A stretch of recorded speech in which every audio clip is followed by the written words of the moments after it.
Welcome back to EU Decoded, the EPP Group's podcast, bringing you insights from the heart of European politics. And over the past few weeks, the global political stage has been bustling with activity.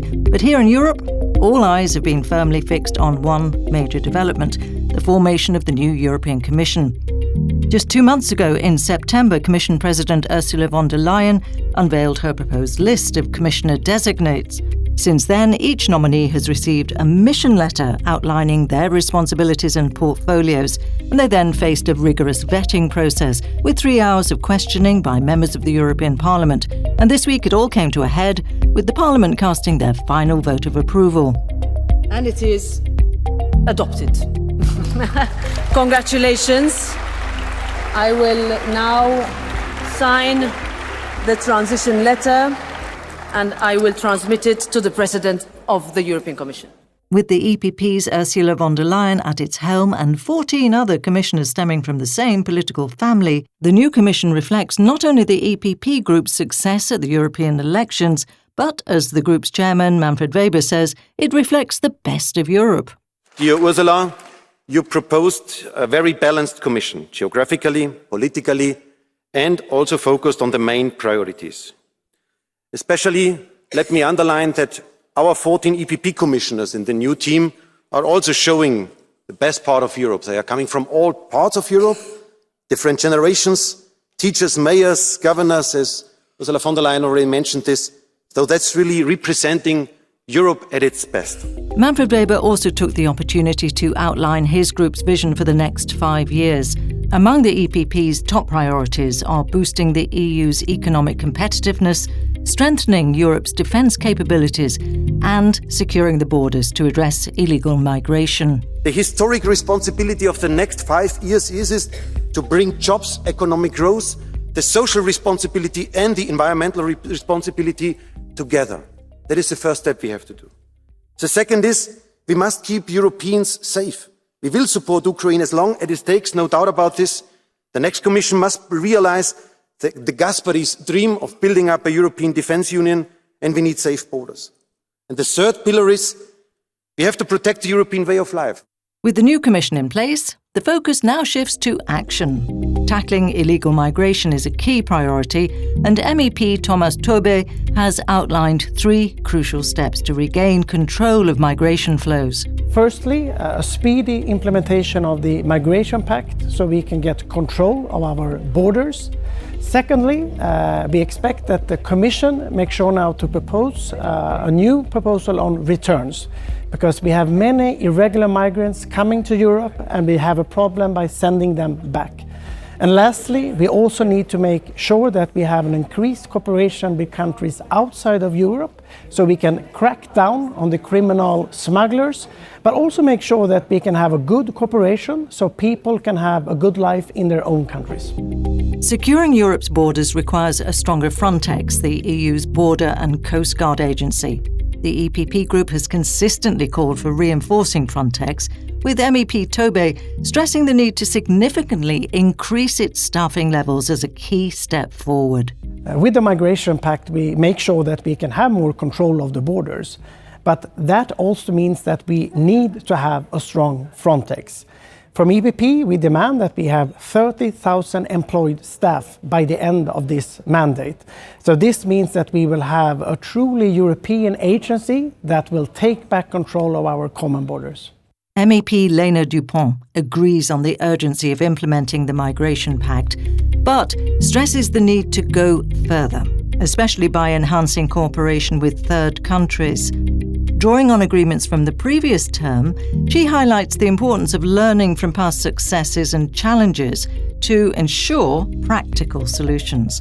But the main aim of the third country cooperation is not solely focusing on border capabilities, on a protection space, but of course they're put in a broader context of really helping the countries fully deploying their potential when it comes to economic stability, when it comes to growth, when it comes to society stability, because this is actually also our work as a kind of our task as enlarging protection space internationally wherever we can. The issue of combating illegal migration inevitably ties back to the return of those without the right to stay in Europe.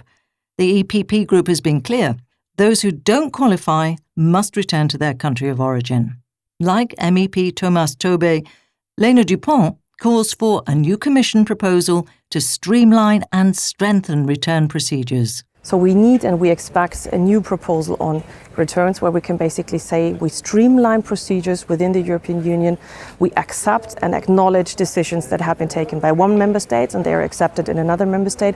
And overall, from European level, we can improve the coordination of the member states in facing returns. And there also Frontex plays a huge role. The security of the EU goes beyond safeguarding its borders. With today's geopolitical challenges, strengthening Europe's defence capabilities is more crucial than ever. MEP Michael Gahler, the EPP Group spokesperson on foreign affairs, emphasises that Europe has underinvested in defence for decades. We are confronted with Russia's war of aggression against Ukraine. We have the Middle East in dire straits. We have other conflicts in Asia looming. So it is essential that we get our acts together in order to be able to defend ourselves at one point. Michael Gahler stresses the need for a white paper in the Commission's first 100 days to identify key defence investment priorities and to improve coordination. And following the white paper, we need to identify the existing and the future instruments with whom we would like to implement that.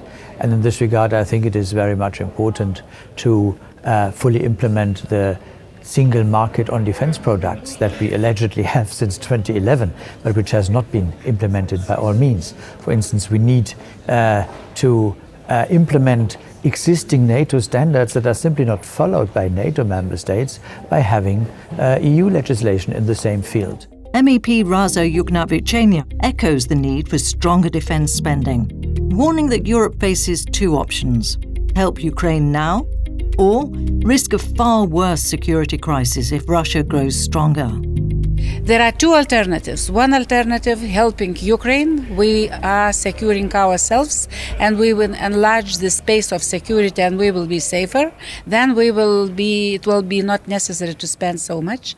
But if we will not be able to help Ukraine to win this war, and Russia will become even stronger with the imperialistic and very aggressive approach and will try to attack us, so then really we will have serious problems and we will spend even more if we would like to keep our European Union as it is now. Raza Yuknavicenia stresses the need for defence spending not just at the national level but also through EU-wide instruments, similar to those used during the pandemic. This is even more serious than pandemia, what we have now on defense issues. So I think that new Commission will give us proposals and we will do our best, because without financing will be nothing. While defence investments are vital, Europe's broader industries also need a boost.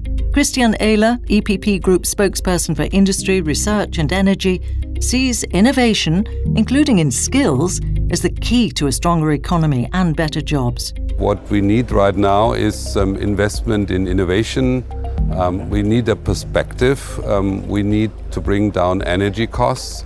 And so the framework condition for the industry to be globally competitive is the number one.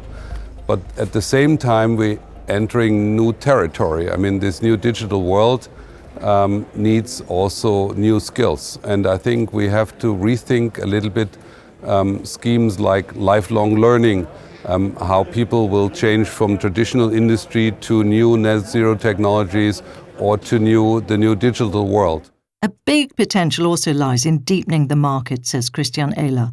Bringing it together with innovation could be the winning combination for the EU's economy. The classical instrument of the European Union, more market, deepening of the market, to accompany that by an ambition in innovation that brings Europe's economy forward. So innovation is important, but how exactly does that translate to the market? MEP Eva Majdal stresses the importance of connecting startups with industry to ensure European innovations become market-ready. We need to make sure that we could create the necessary links between startups and industry. We need to make sure that innovation that happens in Europe is delivered on the market in terms of product or services, and so on and so forth. So in my opinion, the stakes are pretty high. If we make our services and products marketable, we need an action plan, and I hope the Commission will deliver one. Cutting bureaucracy is essential for empowering businesses and SMEs to innovate. As Eva Meidel points out, excessive red tape stifles creativity and growth, preventing Europe from reaching its full potential as a technological leader. When we talk about Europe being a technological hub, we need to understand that without high-end chips, this is not possible to happen. And currently there is one major producer of these high-end chips. Of course, Europe is still part of the value chain and contributes to the production of those chips through certain companies. But we need to find a way how to possess more of those chips. The CHIPS Act was a landmark achievement aimed at reducing Europe's reliance on semiconductor imports and boosting investments in local production. As semiconductors are vital for the digital transition, the EPP Group is committed to keeping this a top priority for the years ahead. Although the approval of the new Commission was the talk of the town this week, another critical vote also took place: the EU's 2025 budget. And the EPP Group has been standing against the €1.52 billion budget cuts proposed by the Council, emphasising the need for a strong EU budget to drive competitiveness, economic growth, job creation, and to improve lives across the Union. Będziemy mieli stabilne finansowanie I zwiększone finansowanie dla ważnych agencji.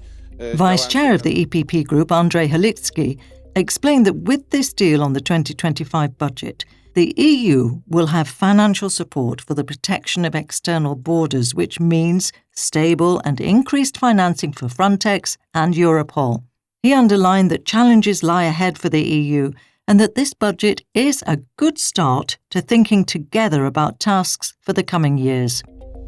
Siegfried Muresan, another vice chair of the EPP Group, added that the budget is aligned with the priorities, but it will not be taken for granted. If you want the funds, you must respect the rule of law. We'll have a budget which will be clearly aligned in the next years with the priorities of the Union: safety, security, competitiveness, agriculture, and supporting our neighbouring countries. A budget that will be easier, simpler, less bureaucratic, and a budget which will be in line with our values. Whoever wants to receive European funds has to respect European values. The rule of law will matter. And that's a wrap for this episode of EU Decoded. Make sure to follow the EPP Group on social media for updates and join us next time as we dive deeper into the issues shaping Europe today. See you soon.